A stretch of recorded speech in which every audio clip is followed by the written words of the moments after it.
Hi, I'm Meghan O'Connor.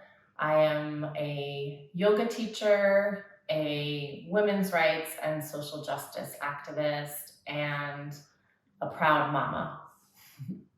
I'm from New York City, Brooklyn specifically, but I've been living in Italy for the past 5 years.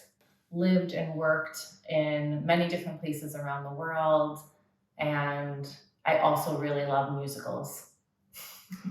In Italy, I part-time teach yoga. So I teach at a studio and I teach some privates, and I also teach online classes with Gata Yoga. My full-time job is working with a women's rights organization that works globally in humanitarian crises, helping women and girls. So I teach vinyasa flow. The type of vinyasa flow that I teach is very much alignment based. I've studied with Yoga Works, which is a US based yoga teacher training institute. I've studied with Noah Mazet and also Jason Crandall. And so much of my practice and my teaching comes from their approach to teaching, which is very alignment based.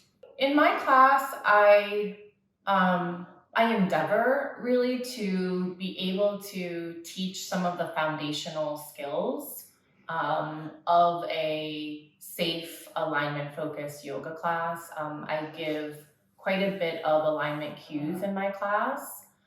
So if that's something that you like and you're looking for, that's something that I do. My classes tend to be, probably more of a level 1, 2 class in terms of experience. I would say that my classes are a mixture of strength and mobility.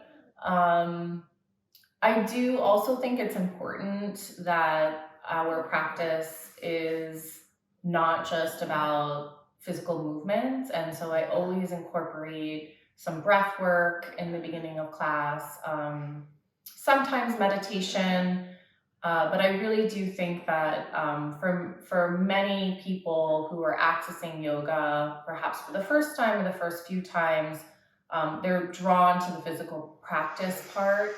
So I try to slowly incorporate different pieces of mindfulness through breath, also through sort of certain cues that I might be making during class.